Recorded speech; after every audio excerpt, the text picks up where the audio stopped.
ఒక అడవిలో చిన్న ఉడుత ఉంది. దాని పేరు చిన్నారి. అది చాలా ఉత్సాహంగా, చురుకుగా ఉండేది. కానీ దానికి ఒక పెద్ద కల ఉంది. అడవిలో ఉన్న ఒక పెద్ద చెట్టు చిటారు కొమ్మ వరకు ఎక్కి పైనుండి ప్రపంచం ఎలా ఉందో చూడాలని. అయితే ఆ ఉడుత కాస్త భయస్తురాలు. ఆ పెద్ద పెద్ద చెట్లను చూస్తేనే దానికి భయం పుట్టేది. తన స్నేహితులైనటువంటి ఇతర ఉడతలను చూసి ఆశ్చర్యపోయేది. అవి అలవోకగా పెద్ద పెద్ద చెట్లపైకి ఎక్కి కొమ్మల నుండి కొమ్మలకు దూకేవి. కానీ చిన్నారి మాత్రం కొంచెం ఎత్తుకెళ్ళి వెనక్కి వచ్చేసేది. నేను ఎప్పటికీ ఎక్కలేను అని నిరాశపడేది. ఒక ముసలి గుడ్లగూబ చిన్నారిని ప్రతిరోజు గమనిస్తూ ఉండేది. ఒకరోజు చిన్నారి దగ్గరకు వచ్చి ఏం చేస్తున్నావు అని అడిగింది. చిన్నారి తన కలను అలాగే తనకున్న భయం గురించి గుడ్లగూబతో చెప్పింది.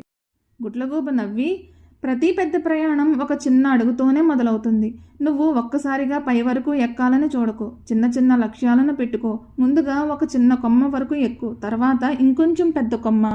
అలా నెమ్మదిగా ప్రయత్నిస్తూ ఉండు, నువ్వు చేరుకోగలవు అని సలహా ఇచ్చింది.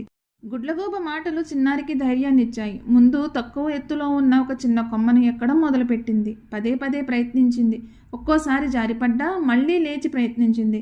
నెమ్మదిగా దాని కాళ్లకు బలం చేకూరింది. నమ్మకం కూడా పెరిగింది.